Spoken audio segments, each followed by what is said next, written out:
Olá, eu sou Rudy Solon e está no ar mais um programa Shalom Brasil.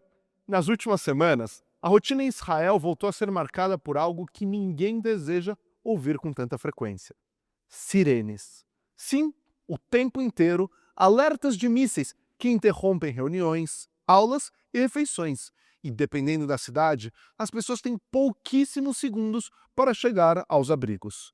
Aplicativos no celular avisam quando o lançamento de mísseis é detectado e a vida pausa por alguns minutos. O tempo necessário para se abrigar, mas depois ela continua. Essa talvez seja uma das características mais impressionantes da nossa sociedade israelense: a capacidade de seguir vivendo mesmo quando a normalidade é constantemente interrompida e colocada em risco. Nada disso significa que o perigo seja ignorado. Isso apenas traz uma lembrança de que a adaptação é presente. Israel desenvolveu ao longo das suas décadas uma cultura de preparação e responsabilidade, e assim, prédios possuem abrigos, apartamentos, salas seguras, escolas treinam seus alunos e as comunidades se organizam para garantir que todos sabem como agir quando o alerta toca. Quando a sirene começa e dispara, as pessoas talvez nunca tenham se visto, descem juntas para um abrigo. Esperam alguns minutos, conferem se todos estão bem e aí a normalidade volta. Cada um de volta para sua rotina. Entre uma sirene e outra, a vida segue. E este é o espírito que nós vemos da resiliência. Esta resiliência do povo judeu e da sociedade israelense. Continuar vivendo, mesmo em tempos difíceis. Fique agora com os destaques do programa Shalom Brasil de hoje. Produção especial sobre Menachem Begin, Levante Oriente Médio Ano Zero, a mega festa de Purim na Hebraica de São Paulo. Uma produção especial do Shalom Brasil sobre o Hillel e Asbará por Israel. Fique com a gente, o programa Shalom Brasil volta daqui a pouco.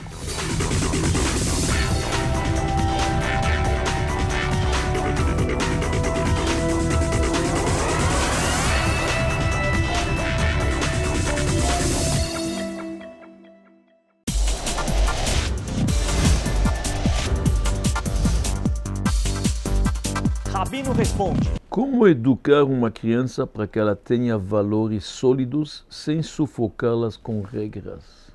Nossos sábios no Talmud, que a sabedoria judaica milenar, nos dizem uma frase: Le'olam yehe smol docha veyemin mekarevet. Traduzindo em português: com a mão esquerda você disciplina, com a mão direita você aproxima. Tem que ter as duas coisas.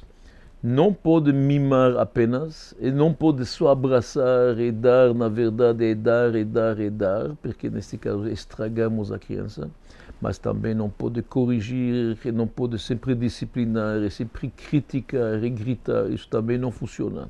Tem que ter um bom equilíbrio entre Chesed e Gvura. Chesed é bondade, Gvura é severidade. Entre a mão direita e a mão esquerda. Então, por isso que os nossos sábios dizem: a mão direita você aproxima, com a outra você corrige.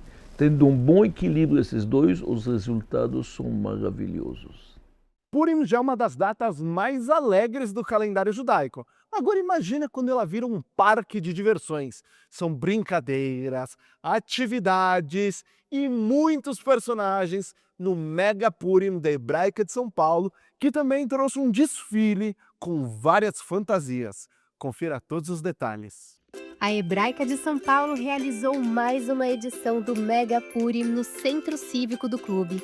A programação foi pensada especialmente para as crianças. Infláveis, oficina de maquiagem, espaço de saltos e atividades de movimento, além de oficinas para a criação de brinquedos e coroas temáticas. Purim é uma das festas mais alegres e divertidas que tem. Então, para nós estar aqui, poder passar um pouco dessa cultura de uma maneira gostosa, de uma maneira prazerosa, onde as crianças venham com as suas famílias, se divirtam, não tem nada melhor, né? É sempre uma alegria poder fazer todo ano o Mega Purim, trazer as famílias, as crianças, com os pais, com os avós, para celebrar essa festa que é tão alegre e tão importante para as crianças. Ao longo da festa, as crianças circulavam entre as atividades e interagiam com personagens que faziam parte do show musical de Purim. A programação ainda teve um mini desfile de fantasias, transformando o centro cívico em um grande espaço de brincadeira, criatividade e participação das famílias. Muito boa! Celebrar Purim aqui em Hebraica é muito legal. Eu tô gostando muito. Aqui é muito legal, tem um monte de gente. Eu acho que é a nossa festa, né? A festa da nossa libertação. Eu acho que o sentimento geral de todo mundo, principalmente depois da libertação dos reféns, é sempre liberdade. Liberdade, liberdade, liberdade. E comemorar e passar isso para as outras gerações, sempre de geração em geração. É o nosso moto do povo judeu, sempre foi e sempre vai ser, se Deus quiser. É uma festa muito bonita porque o principal ponto aqui é sobre união. Então, estar junto da família, estar junto dos amigos, poder celebrar, não só uma data tão importante para a comunidade, como também para a sociedade como toda. Então estou curtindo muito, é muito importante a gente poder estar junto aqui, celebrar. A Hebraica é um clube que há décadas faz parte da história da comunidade. Momentos como esse ganham um significado especial. O Mega Purim acaba sendo também um encontro entre gerações, crianças, pais e avós compartilhando juntos uma das festas mais alegres da tradição judaica. Assim, o Mega Purim é um evento que acontece todo ano e ele é excepcional e essencial para justamente ensinar mais para as crianças e mostrarem como é viver o Purim. Eu vivi como criança, vivi desde pequenininha, passei aí vários anos no centro cívico e hoje é muito gostoso poder estar fazendo salão de beleza para as crianças. Para nós, aqui do Clube Hebraica, é muito importante fazer essa festa de Mega Purim. Por quê? O que nós queremos transmitir às famílias, essa alegria que vocês estão vendo hoje, esse é o maior valor da festa. E agregado a isso, nós convidamos todos os associados, vem pais, crianças, avós, para que a família fique junto e consiga trabalhar esse valor, consiga ficar junto, que ao mesmo tempo que eles estão aqui se divertindo, eles estão aproveitando o clube. O professor Samuel Feldberg, nosso correspondente de política internacional, traz as últimas informações sobre Israel e a guerra com o Irã. Olá, eu sou o professor Samuel Feldberg com as notícias de Israel desta semana. Chegamos ao final da segunda semana da guerra e ela não parece ter um fim à vista. Os Estados Unidos continuam bombardeando alvos em profundidade no Irã e a Força Aérea Israelense ampliou o escopo das suas atividades, atingindo também instalações civis, algumas delas ligadas às milícias Basij, que controlam a sociedade iraniana. É uma tentativa de enfraquecer esse regime. Há várias novidades durante a semana. O Ayatollah Ali Khamenei, eliminado no primeiro momento da guerra, teve o seu filho nomeado seu sucessor, algo que foge completamente da lógica da Revolução Islâmica, que substituiu o regime da monarquia hereditária. Mas o filho de Khamenei não parece ter as credenciais para conseguir conduzir este governo. Era o candidato da Guarda Revolucionária que talvez estivesse buscando alguém mais frágil e menos capacitado para conseguir impor a sua vontade. E lentamente, a conta-gotas, ao longo desta semana, foram levados de volta para Israel uma parte dos 100 mil israelenses que ficaram presos no exterior quando praticamente todas as empresas aéreas do mundo deixaram de voar no Oriente Médio. As empresas israelenses começaram a realizar alguns poucos voos diários em que permitiam que até 75 israelenses voassem para o exterior. 15 deles, de acordo com critérios humanitários, e 60 passageiros que simplesmente tinham interesse em viajar para o exterior. mas com uma ressalva. Esses israelenses que saem de Israel nesse momento são obrigados a se comprometerem a ficar no mínimo 30 dias no exterior, obviamente para não sobrecarregar as missões de resgate. Outras rotas de chegada e saída a Israel são através de Amman e a cidade de Aqaba, na borda do Mar Vermelho, de lá para Eilat e de Eilat em direção às cidades de destino em Israel, ou através do Egito, com um voo para o Cairo e uma trajetória de transferência para Taba e de Taba para a fronteira israelense. Aqueles que estão desesperados por ir ou por voltar, têm uma opção. E, por fim, o Líbano continua no centro das atenções.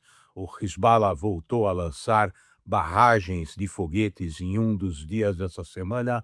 200 foguetes foram lançados contra o território israelense e a população do norte voltou a sofrer com a instabilidade na região. O exército israelense voltou a entrar em território do Líbano e fazer o trabalho do exército libanês, aquele trabalho que o governo libanês não consegue fazer desde a década de 1970, primeiro com os terroristas da OLP e depois da década de 1980 com os terroristas do Hezbollah. Esses agora estão, em sua maioria, ao norte do Rio Litani, mas ainda mantêm bases e armamentos próximos da fronteira de Israel. Os ataques israelenses levaram a um êxodo de 700 mil libaneses que fogem para não serem atingidos pelos bombardeios israelenses que visam destruir a infraestrutura do Hezbollah. E Beirute tem sido também o alvo dos ataques israelenses, aquele bairro de Dahia, no sul de Beirute, que concentra a população xiita e as lideranças do Hezbollah, continuam sendo atingidos regularmente. E para finalizar, temos uma promoção. Israel e os Estados Unidos derrubaram a liderança no Irã e nós aqui derrubamos o preço do curso Decifrando o Oriente Médio. A partir do momento em que vocês veem essas imagens, utilizando o cupom FELIPE30, vocês obtêm um desconto de 30% no curso. É uma oportunidade única. O link vai ser mostrado aqui e também um QR Code para facilitar o acesso. Espero que vocês desfrutem e sempre estarei à disposição de vocês para esclarecer qualquer dúvida. Até a próxima semana.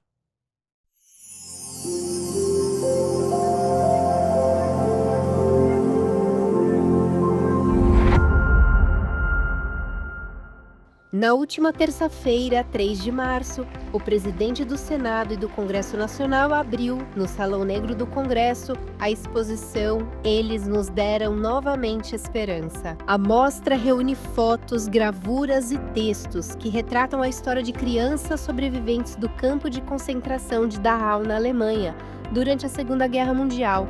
A exposição também presta homenagem a George Legman, um dos 7 bebês que nasceram no campo. Durante a cerimônia de abertura, o presidente do Senado e do Congresso Nacional, Davi Alcolumbre, destacou o significado histórico e humano da exposição. A exposição que hoje inauguramos é um testemunho desta força.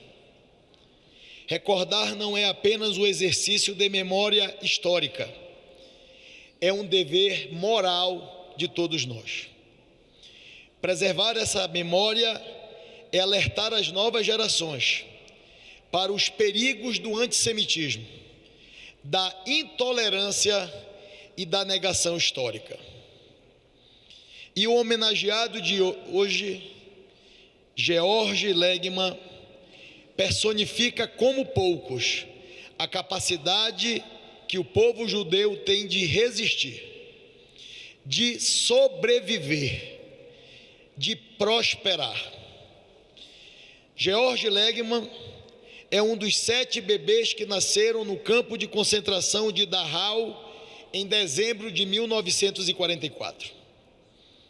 Ele nasceu privado de um dos nossos bens mais valiosos, a liberdade. Ele nasceu no seio de um povo que nunca desiste. Ele nasceu de uma mãe que o protegeu com enorme sacrifício. Ele nasceu em meio a uma comunidade que fez o possível e o impossível para que aquelas crianças sobrevivessem à guerra e tivessem vidas plenas e significativas. E foi exatamente isso que aconteceu. Aquelas crianças cresceram, prosperaram e conquistaram seu lugar no mundo e na história. A exposição reforça a importância de manter viva a memória do Holocausto e de ampliar o conhecimento histórico entre as novas gerações. A CONIB segue comprometida em preservar a memória do Holocausto, promover a educação histórica e fortalecer o enfrentamento ao antissemitismo no Brasil.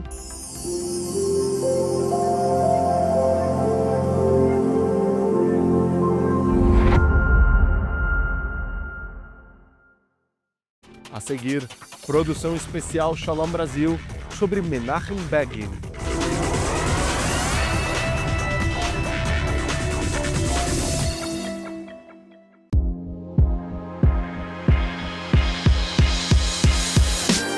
Agora ficou ainda mais fácil acompanhar o Shalom Brasil. Todo domingo, às 19 horas, você pode assistir ao nosso programa também pelo YouTube, ao vivo. Não perca essa nova forma de estar junto com a gente.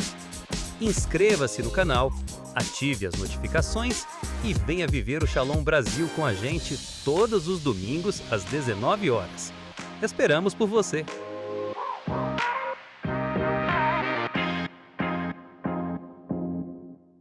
9 de março é a data que marca o aniversário de morte de um homem que mudou a história judaica e o Estado de Israel. Ele enfrentou o Holocausto, liderou a resistência e foi primeiro-ministro do Estado judeu, Menachem Begin.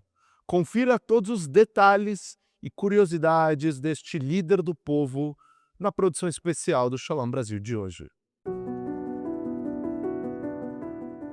Comandante da resistência judaica na terra de Israel, que na época estava sob mandato britânico. Líder da oposição israelense por quase 3 décadas. Primeiro-ministro que assinou o primeiro tratado de paz entre Israel e um país árabe. Menachem Begin, uma das figuras mais decisivas da história do Estado de Israel. Nessa semana, dia 9 de março, marca 3 décadas da morte de Begin. E é por isso que o Shalom Brasil especial retorna à vida de um homem que definiu gerações, atravessando a perseguição, a resistência e a construção do Estado judeu. Da resistência contra o nazismo à luta pela independência israelense. Da oposição política ao governo que mudou o Oriente Médio. Mas quem foi realmente Menachem Begin? E como um jovem judeu nascido no leste europeu se tornou o arquiteto da primeira paz entre Israel e o mundo árabe?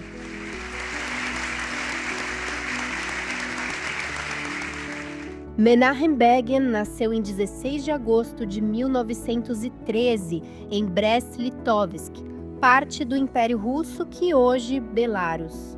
Filho de uma família judaica ativa na vida comunitária, cresceu em um ambiente onde a educação judaica e a defesa da criação de um Estado judeu não eram apenas ideias, eram convicções que moldavam cada decisão familiar. Na juventude, Begin deixou Brest-Litovsk e se mudou para Varsóvia, na Polônia, onde estudou Direito na Universidade de Varsóvia. Mas não foi apenas nos bancos da universidade que sua formação política aconteceu. Nesse mesmo período, tornou-se um dos principais líderes do Betar, movimento juvenil fundado por Zev Jabotinsky, uma organização que pregava a resistência ativa e a construção de um Estado judeu independente. O Betar não era um simples movimento estudantil, era uma escola de pensamento político que preparava jovens judeus para enfrentar um mundo hostil. E Begin absorveu cada lição. Mas em 1939 tudo mudaria. Da Varsóvia à Sibéria, da prisão à terra de Israel. E lá sua verdadeira luta começaria. Com o início da Segunda Guerra Mundial em 1939, Begin enfrentou seu primeiro grande teste. Preso pela polícia secreta soviética, foi enviado para um campo de trabalho na Sibéria, um destino que matou milhões de judeus e dissidentes políticos. Mas Begin sobreviveu. Libertado em 1941, alistou-se no exército polonês, que havia se reorganizado no exílio, e em 1942 chegou à terra de Israel, que na época sob o mandato britânico. Lá, Begin não veio para negociar. Em 1943, assumiu a liderança do Irgun, organização armada judaica que lutava contra o mandato britânico. Durante esse período, o grupo realizou ataques contra instalações britânicas. Em 1946, o Irgun executou um dos ataques mais significativos, o atentado ao Hotel King David, em Jerusalém. Begin havia se transformado de líder político em Varsóvia para comandante de uma resistência armada na terra de Israel sob o mandato britânico na época. Mas Begin sabia que armas sozinhas não construíam nações. Em 1948, com a criação do Estado de Israel, ele deixaria o Irgun e entraria na política, determinado a liderar o país que havia ajudado a libertar. Em 1948, Begin fundou o Partido Herut, que daria origem ao atual Partido Likud, e foi eleito para o Knesset. Durante quase 3 décadas, tornou-se o principal líder da oposição aos governos trabalhistas que dominaram Israel desde a independência. Em 1977, a coalizão liderada por Begin venceu as eleições e pôs fim a 30 anos de domínio trabalhista. Como primeiro-ministro, Begin enfrenta seu maior desafio: negociar a paz com o Egito.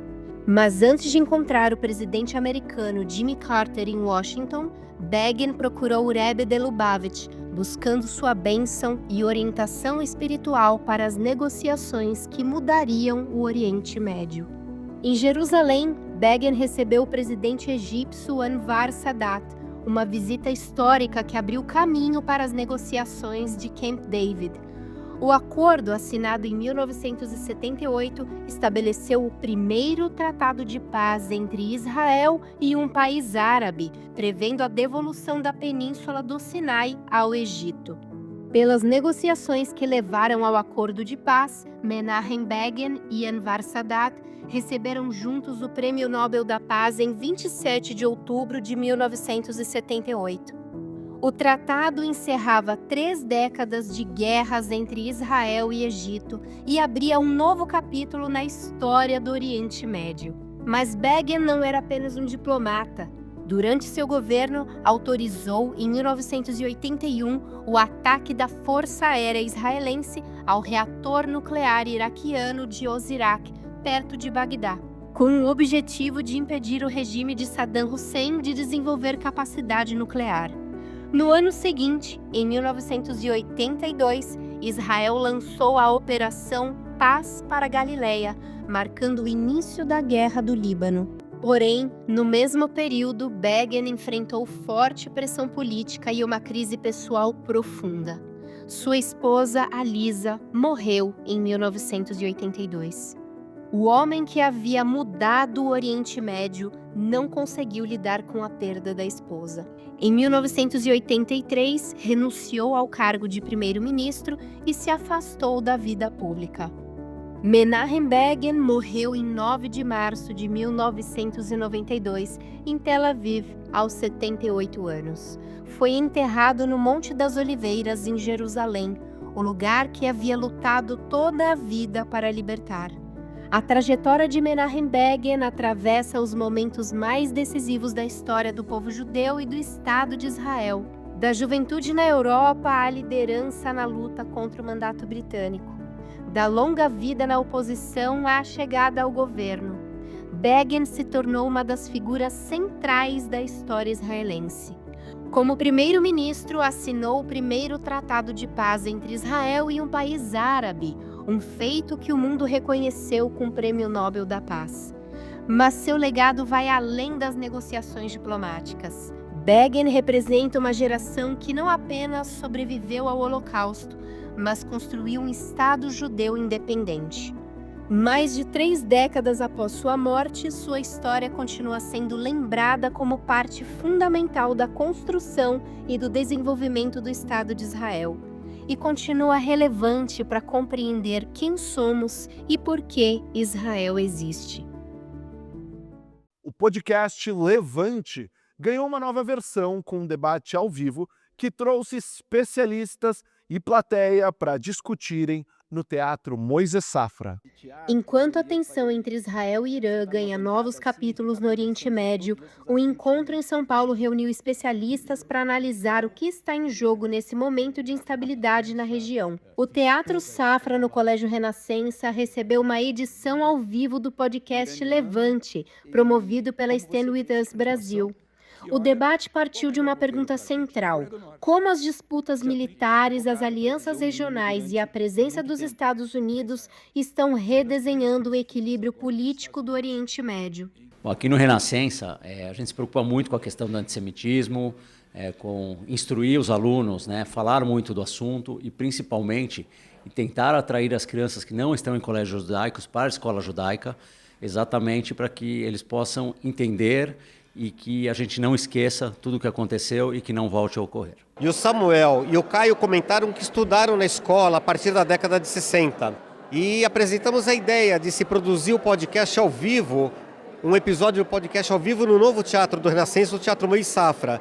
Eles de pronto adoraram a ideia e estamos aqui hoje. É uma satisfação para a escola receber os seus ex-alunos que têm projeção nacional e até internacional. Foi uma honra, assim, a gente recebeu tanto liderança da comunidade judaica, o público abraçou o evento, os ingressos se esgotaram com tanta antecedência que a gente foi capaz de anunciar essa transmissão simultânea ao vivo e deu muito certo. No painel, o jornalista Caio Blinder, o comentarista político Felipe Moura Brasil, o economista e analista de geopolítica Samuel Feldberg e o cientista político André Lages, que participou diretamente de Israel por videoconferência, analisaram como o conflito atual vai muito além de uma disputa militar local.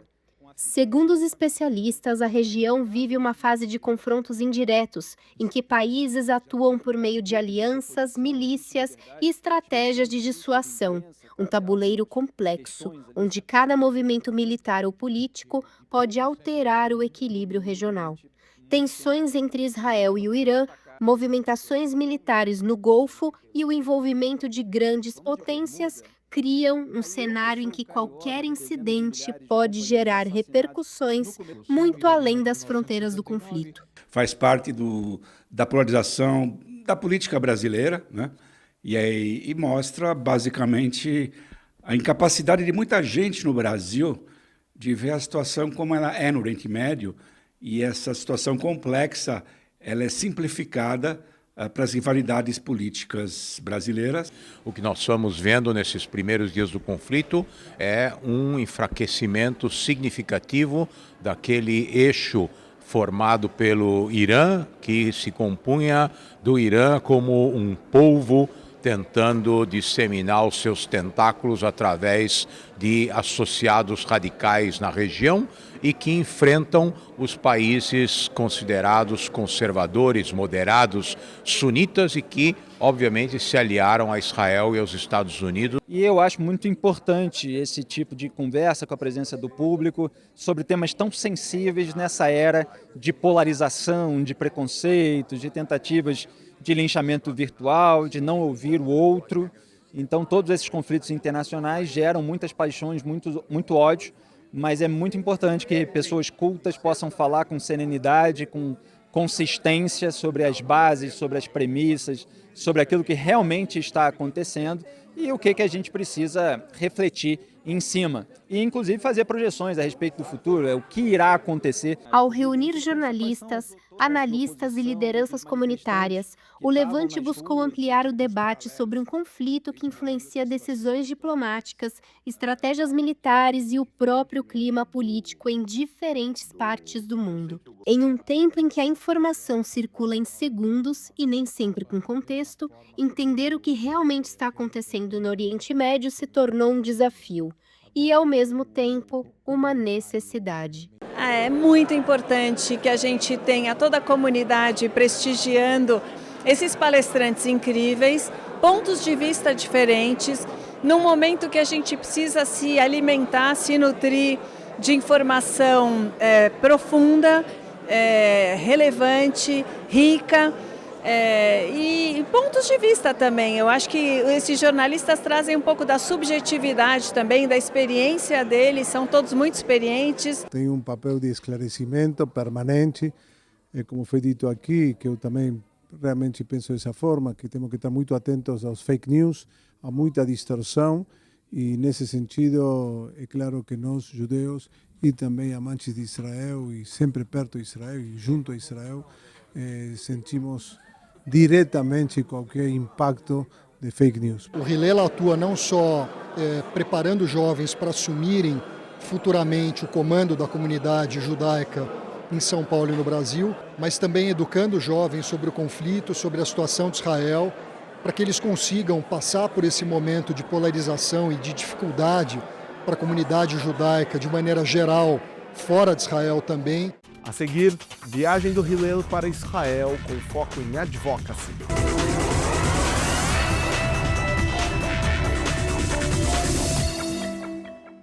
Em um cenário de desinformação constante, onde há um vácuo de informação, o antissemitismo cresce.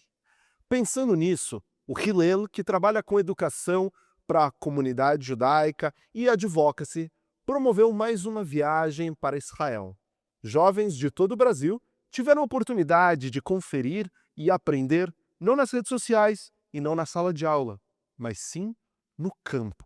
Vendo a devastação promovida depois do 7 de outubro, mas também ajudando o país a se reconstruir.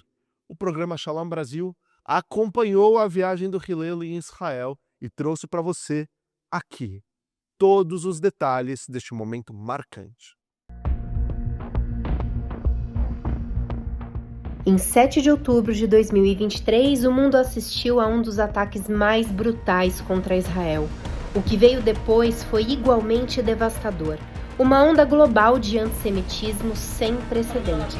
Nas ruas, nas universidades, nas redes sociais, a comunidade judaica enfrentou um crescimento explosivo de ódio, desinformação e narrativas distorcidas sobre Israel. Diante dessa realidade, um grupo de jovens brasileiros tomou uma decisão diferente. Em vez de apenas debater nas redes sociais, em vez de apenas se defender com argumentos, eles decidiram fazer algo mais poderoso: viajar para o coração da história. Conhecer Israel não por meio de manchetes, mas por meio de experiências reais. Ouvir histórias de pessoas que vivem ali. Entender a complexidade que a mídia tradicional raramente mostra. Em janeiro de 2026, o Shalom Brasil viajou junto com grupos do Hillel Rio, Hillel São Paulo e Taglit em uma missão de voluntariado e Asbará, a arte de contar a história de Israel de forma honesta e documentada. Influenciadores como Juventude Judaica, Asbará Brasil, Oive e Gram também fizeram parte dessa missão. Porque combater o antissemitismo precisamos de algo mais forte que emoção. Precisamos de fatos, contexto e verdade. Este é um documentário dessa experiência, uma viagem que mudou perspectivas e que pode mudar a sua também.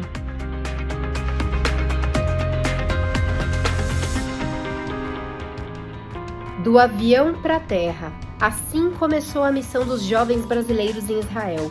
Sem descanso, foram direto para uma fazenda no norte de Israel, onde começaram imediatamente ajudando a plantar novos pepinos. Com a guerra contra Israel, houve uma escassez real de mão de obra. Muitas fazendas dependem diretamente de voluntários para continuar produzindo.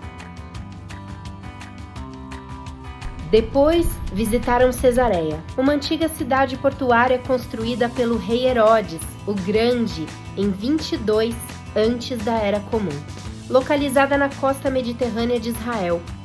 Herodes criou não apenas um porto, mas um centro administrativo romano que se tornaria um dos maiores do Mediterrâneo Oriental, com anfiteatro, hipódromo e palácios que ainda impressionam pela engenharia. Os jovens caminharam por ruínas onde impérios se movimentavam. Cada pedra conta a história de um povo que sempre reconstruiu, sempre resistiu. Do trabalho nas plantações à história nas ruínas, era a lição do primeiro dia. Israel não apenas sobrevive, Israel constrói.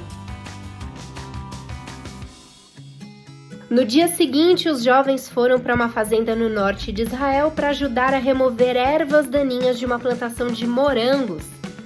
Sem voluntários, a produção agrícola de Israel simplesmente pararia. E enquanto trabalhavam, compreenderam isso na prática.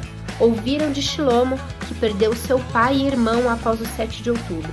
Para ele, a reconstrução não é um conceito, é uma necessidade diária. O trabalho em si simboliza um valor essencial da sociedade israelense: construir e recuperar a terra ancestral com as próprias mãos. Não é terapia, é responsabilidade, é vida. Eu gosto muito do trabalho que a gente fez hoje, catar morangos numa fazenda aqui no norte, porque na fundação do Estado de Israel, o que ajudou o Estado a ser criado, o que fortaleceu, foi o trabalho da terra. É a ideia do sionismo forte do judeu que com as mãos reconstrói o lar ancestral do povo judeu. Para além do trabalho manual, fica de mais importante no dia de hoje é o que a gente faz por Am Israel, por Medinat Israel, sempre. Ajudar Israel, principalmente num momento como agora, tem um significado muito especial, de que a gente fortalece o nosso povo, de que a gente fortalece as nossas raízes e que quando Israel está bem, a gente também está no bom caminho. Quando Israel está mal, a gente passa por maus momentos, como a gente viu nos últimos anos. E hoje a gente veio colher morangos, ajudar aqui na agricultura. Foi muito especial e muito importante estar aqui com o pessoal. Já veio para Israel ajudar na colheita de morangos como voluntário? É isso que eu estou fazendo aqui hoje. Que a gente está tirando ervas daninhas da terra que atrapalham os morangos para crescer. Depois, visitaram Daliat al-Carmel, uma comunidade drusa. Os drusos são cerca de 155 mil pessoas, conhecidos por sua convivência pacífica, alegria e forte senso comunitário. Lá, um dos líderes da comunidade compartilhou um relato que resumia tudo: o amor profundo que os drusos têm pelo Estado de Israel e pelo povo judeu. Não é retórica, é compromisso. Os drusos estão sempre à disposição de Israel, prontos para lutar lado a lado com o povo judeu. Eu acho que é importante dizer o quanto a comunidade drusa é uma comunidade aberta, é uma comunidade muito respeitadora, muito acolhedora e muito leal a Israel. Então isso para mim é uma coisa que realmente emociona. E hoje a gente teve a oportunidade de sentar e conversar com um membro da comunidade drusa, que é uma coisa que eu queria fazer há muito tempo, porque a gente sempre escuta sobre os drusos, a gente sempre teve boas relações e foi muito importante entender que essas relações são relações históricas, entender que Tró, pai de Tzipora, é o profeta deles, foi assim uma coisa que mudou muito por entender que existe uma espiritualidade no nosso contato. E da mesma maneira que quando terroristas assassinaram 12 crianças drusas num campo de futebol e a gente se solidarizou e a gente sentiu como se fossem os nossos, a gente poder entender, poder trocar, que eles também sentem, é uma experiência incrível. Este testemunho é uma prova concreta de que Israel é a única democracia do Oriente Médio, onde diferentes religiões e identidades coexistem com liberdade, direitos garantidos e, mais importante, com lealdade mútua. For me, it was very nice to meet all the group from Brazil. After my lecture and explain everything about the Druze, I want to mention for all the Jewish youth from Brazil who came to visit us that our doors and our hearts are open in front of you, and I want you to make Aliyah and to be soldiers in the Israeli Defense Army.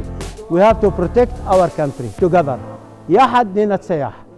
Para entender melhor a geopolítica do Oriente Médio, os jovens tiveram uma palestra com Gabriel Shor, ex-paraquedista das Forças de Defesa de Israel. É um prazer estar recebendo esse grupo do Hillel Rio aqui, Hillel Brasil.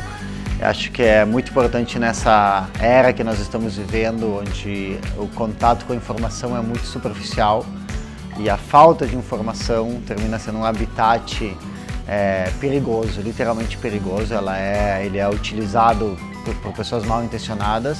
Eu acho que é muito importante ver, se você pode vir a Israel com certeza, ver com os próprios olhos, entender, perguntar, se aprofundar antes de dar as opiniões. E na geração que nós estamos vivendo hoje, tem muito mais opiniões do que informações. Então isso é muito, muito perigoso. A palestra de Shor não era propaganda, era análise, era contexto. Era exatamente o que os jovens brasileiros precisavam para começar a desconstruir narrativas simplistas que circulam nas redes sociais. Hoje eu vou fazer um teste com você. Quando eu falo a palavra judeu, o que vem na sua cabeça? Pensou naquele judeu tipo pinguim, né? Mas aqui no Museu ANU, a gente descobriu que ser judeu é muito mais do que isso. Oi, eu sou a Lorena, eu sou do Rio, e no Museu ANU a gente viu os diferentes tipos de judeu, porque afinal, todos nós somos judeus e nós podemos praticar a nossa religião, a nossa crença da maneira que a gente quiser, porque afinal, nós somos todos um povo, todos somos uma família. No terceiro dia, visitaram o ANU, Museu do Povo Judeu, a maior instituição do mundo dedicada à história, cultura e identidade judaica. Localizado no campus da Universidade de Tel Aviv, o museu foi totalmente renovado em 2021 com uma abordagem moderna e interativa. O espaço se divide em 3 andares que cobrem 4.000 anos de história. Mosaico explora a diversidade do povo judeu hoje através da arte, folclore e gastronomia. A narrativa acompanha a história desde a antiguidade até ao presente. Fundamentos apresenta o famoso Salão das Sinagogas com modelos detalhados de sinagogas históricas de todo o mundo. Para muitos ali, era a primeira vez compreendendo a profundidade da história judaica de forma imersiva. O ANU funcionava como um espelho.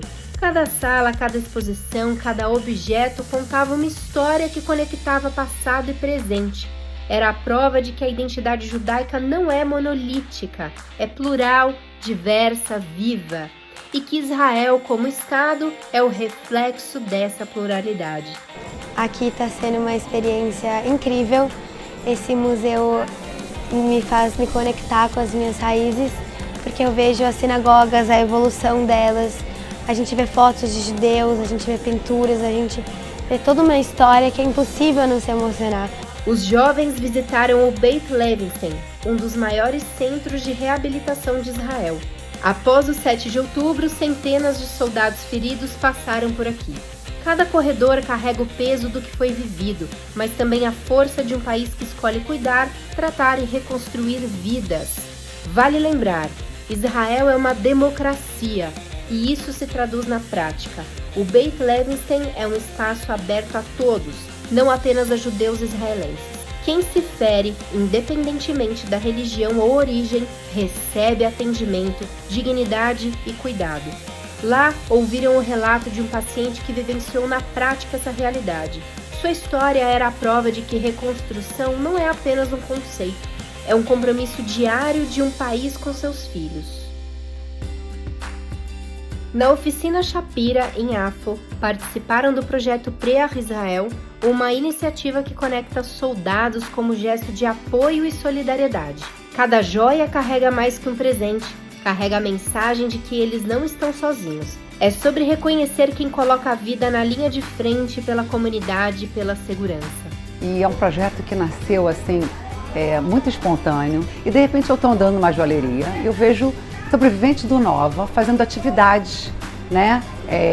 Para vender joias, para vender bijuterias. E eu fiquei pensando, meu Deus do céu, os jovens fazendo essa atividade com eles. Eu fiquei apaixonada. Na mesma hora, eu falei, vamos traduzir isso em português, fazer um QR Code.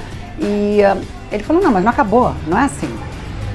A beleza desse projeto é que o jovem faz e o jovem entrega para um soldado ferido ou para um soldado que está se engajando no exército, que é como se fosse um amuleto da sorte. Então hoje nós estivemos no Beit Levinstein, que é um lugar de recuperação dos soldados e da sociedade civil, entregamos, né? E a gente está aqui agora, cada um fazendo a sua própria lembrança também. Então eu acho que é uma experiência muito bacana e que venham vários grupos. E é uma experiência hilélica. Lá estava Karen, uma brasileira que sobreviveu ao Festival Nova. Hoje, ela trabalha no projeto ajudando a criar as pulseiras e compartilhando seu testemunho. Sua presença não é casual, é prova de que a reconstrução também significa transformar dor em propósito. Estudei aqui há um ano atrás, comecei nesse projeto, que é um projeto assim que me ajudou muito a me curar, né? Desde que eu cheguei aqui eu me senti assim, muito acolhida, super família, realmente assim, o pessoal muito legal aqui, eles sempre ajudam em tudo que a gente precisa. Com a complexidade geopolítica estabelecida, chegou o momento de abordar algo ainda mais delicado, a guerra das narrativas. Uma palestra com o Major Rafael Rosenstein, porta-voz das Forças de Defesa de Israel em português, deu aos jovens ferramentas de argumentação para debates. A narrativa é uma arma de verdade. O que importa é documentar, mostrar contexto, dar às pessoas ferramentas para pensar criticamente. E o antissemitismo e antisionismo prosperam no vácuo de informação. Depois dessa conversa que eu tive com um grupo aqui em Israel, eu tive uma sensação que as pessoas têm um sentimento que é muito difícil explicar o lado de Israel, que as narrativas enganosas são tão grandes e vai ser sempre vão ter vários obstáculos para poder explicar o lado de Israel. Porque é tão fácil explicar o lado de Israel, porque a verdade está do nosso lado. Nós só precisamos trazer a verdade para todos. E nós fazemos isso através de fatos, de números. Nós precisamos trazer os fatos para o povo brasileiro. E é exatamente isso que eu venho feito nesses últimos 2 anos, mas nós precisamos de mais pessoas compartilhando essas verdades. E por isso eu fiquei muito feliz de ver esse grupo tão importante aqui, que estão tão empenhados a receber as informações para poder compartilhar essas informações. Um abraço e eu desejo a todos da comunidade judaica um shalom e somente coisas boas. Não se trata de vencer discussões em redes sociais, mas de compreender como narrativas são construídas, como a desinformação funciona e como combater com fatos, documentos e contexto.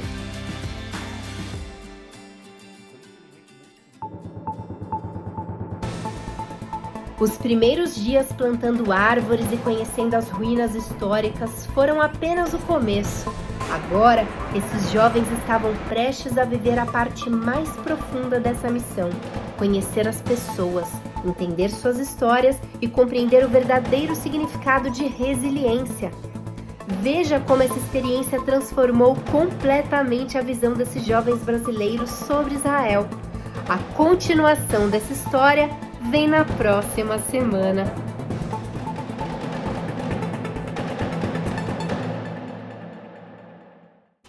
A seguir, fontes.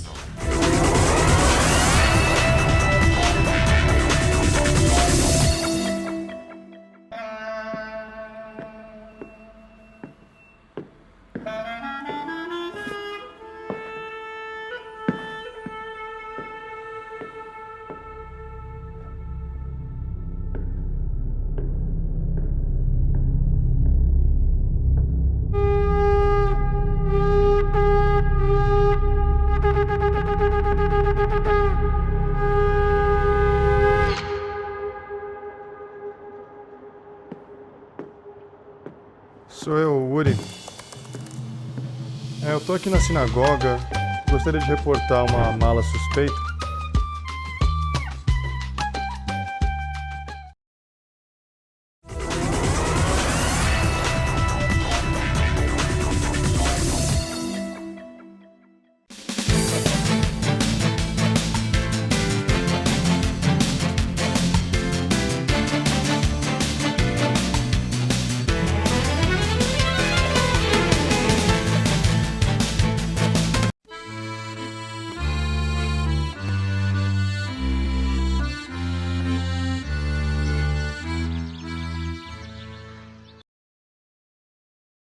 O mês de Nissan começa especificamente a estação da primavera. Por isso, na Torá, é chamado de Rodesh Ha'aviv, que significa mês da primavera. Além disso, é conhecido como mês da redenção. Segundo a opinião aceita de nossos sábios, Em Nissan, nossos antepassados foram redimidos do Egito e em Nissan seremos redimidos. Nissan é um mês de milagres, Nissim. O fato de o nome Nissan possuir 2 vezes a palavra Nun sugere, segundo nossos sábios, Nissei Nissim, milagres dos milagres. Sobre a redenção do futuro é declarado: como os dias de vosso êxodo do Egito, eu revelarei a ele maravilhas. Na Hassidut, este versículo é explicado como significando que as maravilhas da redenção do futuro serão assombrosas e miraculosas, equivalentes ao milagre do êxodo do Egito, milagre dos milagres.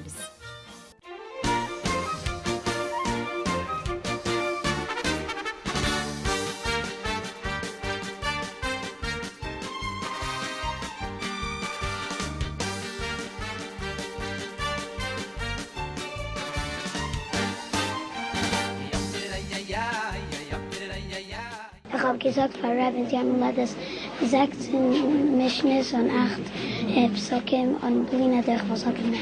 Ja, wir waren Griechen, ja, okay, danke dir, und wir lernen in Teira als mehr und mehr. Helfen die gute Psyche. Amém. O mês de Nissan marca não apenas o início do calendário judaico, mas o aniversário do líder desta geração, o Rebbe de Lubavitch, 7º e último Rebbe do movimento Chabad. Nascido Menachem Mendel Schneerson em 18 de abril de 1902 do calendário comum, na cidade de Nikolaev, Ucrânia, era filho de Hannah e do rabino Levi Yitzhak Schneerson. Desde criança revelou-se um prodígio nos estudos do Talmud, aprendeu também ciências, matemática e outros idiomas. Juntou-se na juventude ao Rebbe anterior, Yosef Yitzhak Schneerson, em missões secretas para manter vivo o judaísmo na recém-criada União Soviética, apoiando instituições perseguidas pelo regime comunista, e casou-se posteriormente com sua filha Hayamushka. Durante o período da ascensão do nazismo, tiveram que fugir da Alemanha, onde viviam, para a França. Lá, permaneceram até a Segunda Guerra Mundial, de onde saíram para Lisboa quando as tropas nazistas ocuparam o país. No ano de 1941, seu sogro, Yosef Yitzhak Schneerson, foi libertado da prisão soviética e mudou-se para Nova York, conseguindo autorização para a entrada do casal nos Estados Unidos, que ocorreu em 23 de junho daquele ano. Todo o resto da família que ficou na Europa pereceu nos campos de concentração. Quando o Rebbe anterior faleceu, em 28 de janeiro de 1950, os sobreviventes do movimento de Hassidim Lubavitch do mundo todo pediram que Menachem Mendel assumisse o posto, mas ele se negou durante 1 ano até que decidisse aceitar a missão. Von der ersten Sache, was gesagt, als gekommen, gedei zu bewohnen und matkisch sein und meili sein, Fall, was gedacht, weg von Alpi Ashgocha Olieno und jener seit Jam, und dort ist gewähnt Dämmel dem Scholle. Von den Nazis, Bechulho, ki Yodua, de Parshas, Roshas Hadvorim, als ein Kumen nach Herz und nicht als ein Libatzolas, Atzmei, dort Mitzad Ruf, soll können nach Herz rüberbringen, dem Gedanken, als Amerika ist nicht anders bis. Da soll sich übergetäuscht werden. Da soll durchgeführt werden, bei meisten Befehl. Was lechiere, das hat Dover wei Fuche. Entre seus grandes feitos estão campanhas do cumprimento das mitzvot, inclusive enfatizando o estudo da Torá também para mulheres, e delegar diversos shluchim, ou seja, enviados do Rebbe, para espalhar judaísmo em todos os lugares do mundo.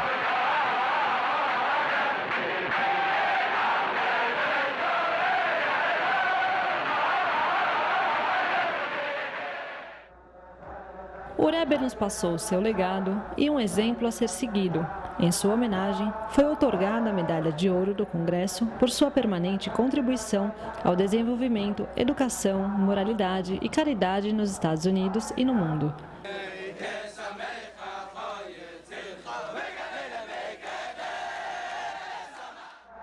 O famoso edifício 770, sede do movimento, permanece até hoje aberto à visitação no bairro de Crown Heights, parte do Brooklyn, em Nova York.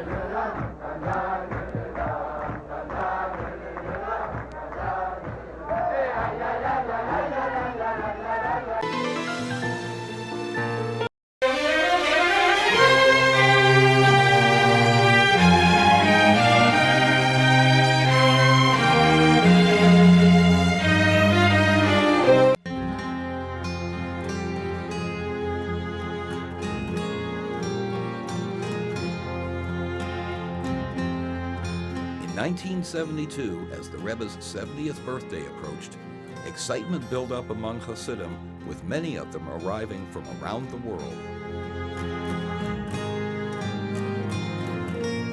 Here is a talk from the Farbrengen held on the birthday, where the Rebbe asks that his admirers' enthusiasm be channeled into new commitments for Klal Yisrael. gefragt, als wie bald das Schidoye Menschen Szene bei ihm schieben schon, ich was bleibt mir sich so Nordruf.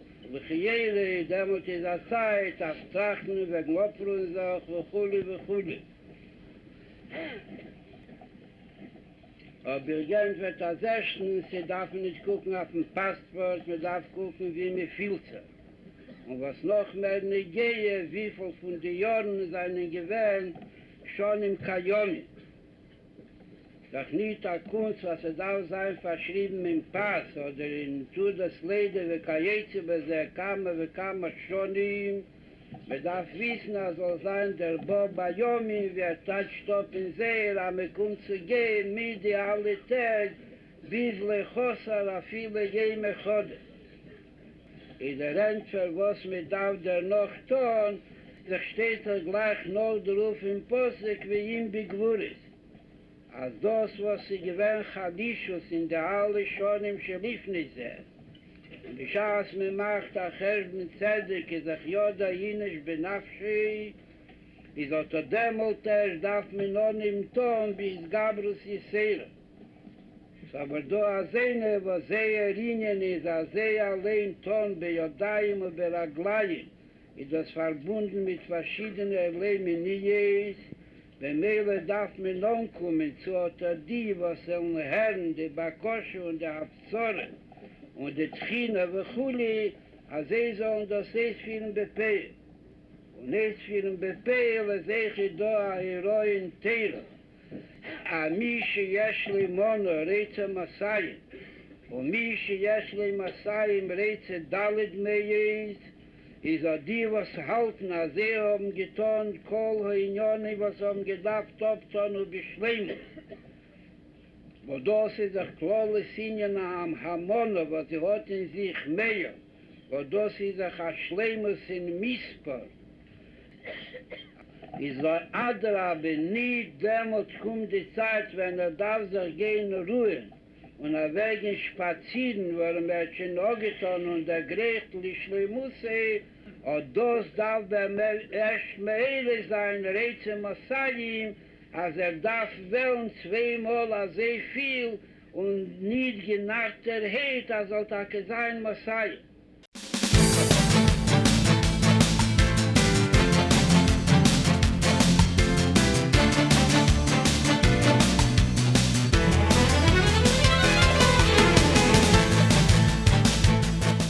O programa Shalom Brasil de hoje terminou, mas é através das redes sociais que você acompanha todas as nossas novidades. E no YouTube você pode assistir o programa semanal em altíssima resolução do seu celular, tablet, televisão, enfim, em todos os lugares, no Brasil, em Israel e em todo o mundo.